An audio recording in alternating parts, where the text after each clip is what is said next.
I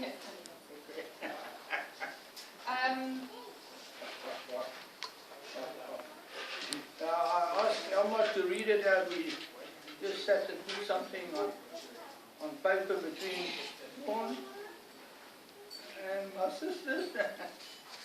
The reason is that you can see I've got a certain thing I'm suffering from. In hospital and they found out I've got a tube between my blood and my eyes. No, only joking, eh?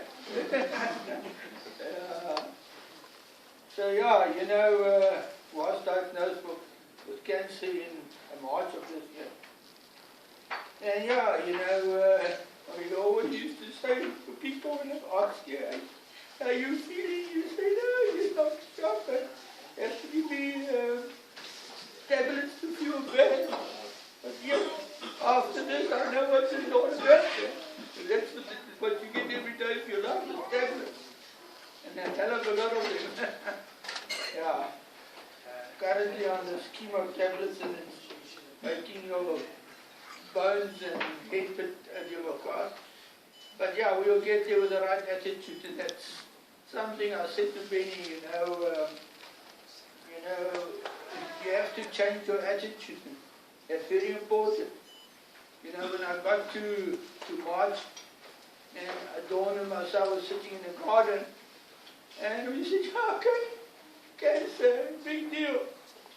And, yeah, you know, then you say to yourself, okay, how long have I got to live? Because that first thing that jumped to mind, and it's the worst thing you can ever say to yourself. Because cancer is just a temporary thing. It's not a death sentence. So that's not how I see it. It's definitely not a death sentence. And I know there's a couple of guys sitting here that was diagnosed with it. And yeah, you know, I had a close, not to say close encounter, but we sat and Dawn said to me, you know, hypothetically speaking, what I said to her, I've got 6 months to live, so she said to me, okay, you've got 6 months to live, what do you want to do? And yeah, I said to her, you know what, there's something that's worrying me, and that is that, sorry, I never know when the Holy Ghost speaks to me. It was the issue of my life. And I can tell you one thing, God came and spoke to me, you know, and he did something.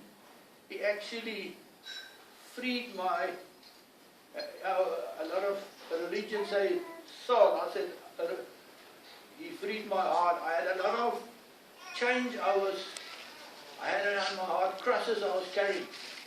And yes, I'm telling you, it's so nice. He actually freed me. And by doing that, he made me strong. And I have actually spoken to a lot of other people, and they looked at me.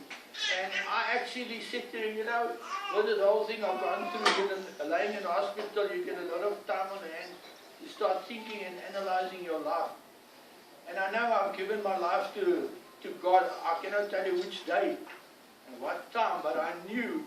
Because if I realize what has happened to me over the years, I mean, I've been for 22 years, I've been a police, you know, and I've been very encountered with a lot of shooting and things like that, and I walked away from it. And we, in a normal life, used to say, I was lucky. People, it is not wishing. It's God that is actually keeping you safe. And that's exactly what is cancer. You put it in the Lord's hand, He will squash it. He will put you through it. Psalm 23, Psalm 23 say to you, He'll take you through the valley. He never say, He'll leave you in the valley. And that psalm is in my head, permanently. And I can tell you one thing.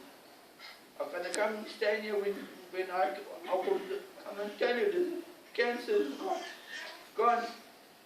I will defeat it. That is what my speech is all about. You know, all know the story about David and Goliath. And my sister's son-in-law had a vision. And the Lord has spoken to him and tell Jurie about Goliath. And that's what the cancer is all about. You can defeat it. And I looked at it like that, and I'm in the process of defeating it. Easy as that. Because if I don't have a positive attitude, if I say, Lord help me now, I'm going to sit back and I need an email from him. But that is what people are. We have gone into this life of ours, and we need to have this receipt. You know, if you send somebody payment, the first thing they'll say to you, send me proof of payment. Now we start doing that same transaction as far as the Lord is concerned. So, you know, you need to show us proof that this X, Y, and Z that I have asked him, he have listened, and he, you know, I need proof. Put it, you know, they say you must have faith like a child. Put it in God's hand and forget about it. He will do what he has to do. Okay? Yeah.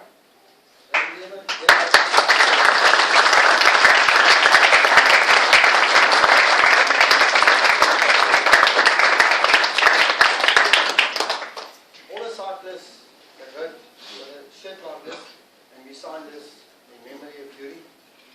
And Okay.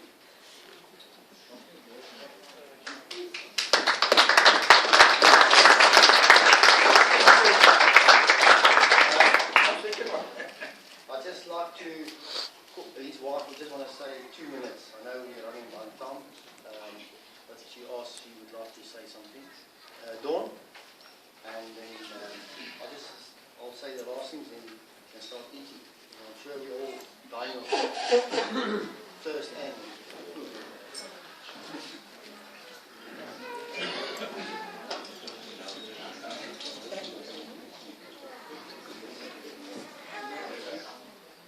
Concentration span of a 2-year-old lately, so please indulge me, and I need my glasses.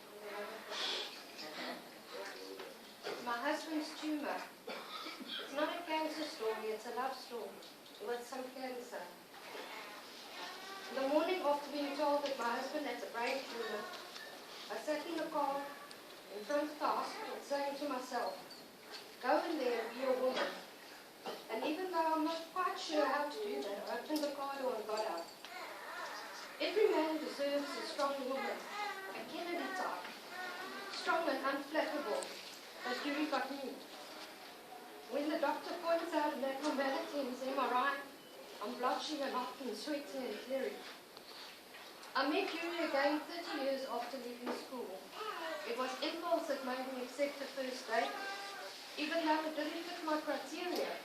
I was divorced after a 21-year marriage and absolutely did not want to get into another relationship. Impulse that made me keep hanging out with him. I stopped thinking and rethinking and started feeling, deeply and honestly, and in a way where it just made sense. Jurie is different, special, an entirely better human being than me in every single conceivable way.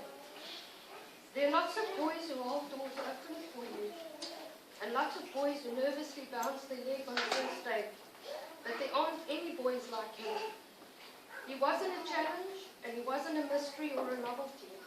He was just there, and in all those subtle and meaningful ways that people write songs and poems and novels about. He's as constant as the North Star, and I've navigated these choppy waters by his steadfast love. My love for you has no glass ceiling.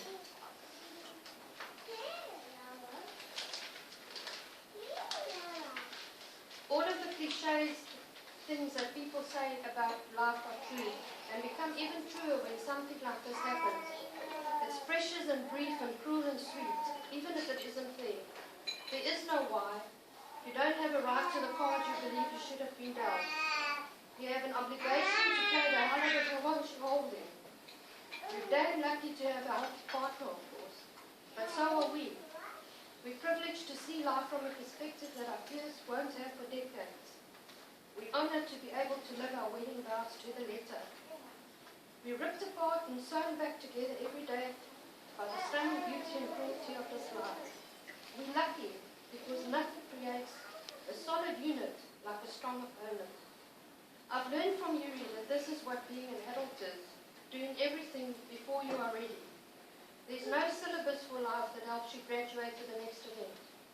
It's happening all around you all the time. This life itself is the lesson and the test, and there's no honor roll. Just the sum of your relationships and actions and how you feel when you lay down at night and talk to God. There's no instruction manual for supporting a partner with cancer. Each situation is unique, and every cancer patient may need something different from their partner. You can be sad. You will be sad. You can be strong. You will be strong.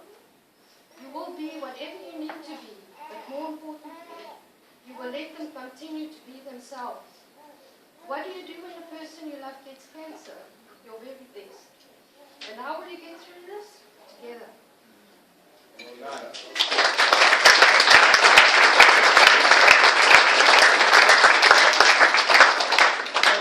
Ladies and gentlemen, I know this is all emotional, but you know what? I think the whole life is emotional. We don't realize always how lucky we are. To get up in the morning, to look at the sea, and the waves and everything, and there's some people that don't even go out to look at the sea.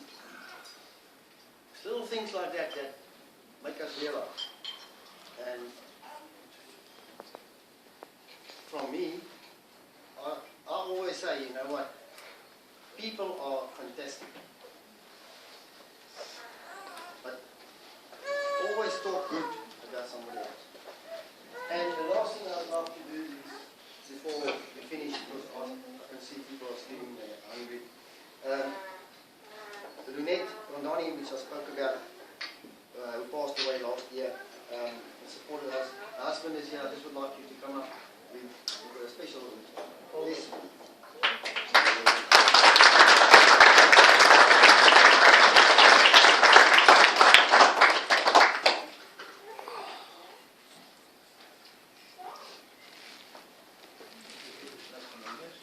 Mario actually, passed away. He made a special room in his house. He put all the special things, and he said he would like to put this in that special room.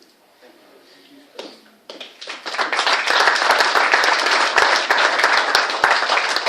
I take this opportunity and say thank you to Benny. I think he's been a champion in what he does, and I think he's actually one amazing person. Thank you very much.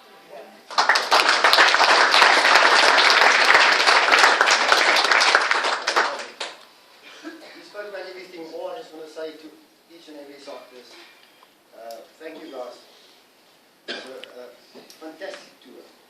I think there wasn't raising the snakes, although there was a few that hide away from me. But I just want to say thank you very much. It was such an enjoyable trip. I think the first time I didn't hear people screaming at each other because tempers gets high. It's not easy to ride over 800 kilos together. But guys, thank you very much. And the sponsors, on that list, there's a lot of sponsors. And unfortunately, some of them said to me, you're not going to tell anybody what I've paid. I would like just to call all cyclists up quickly, just to hand a check over and show what they have actually raised.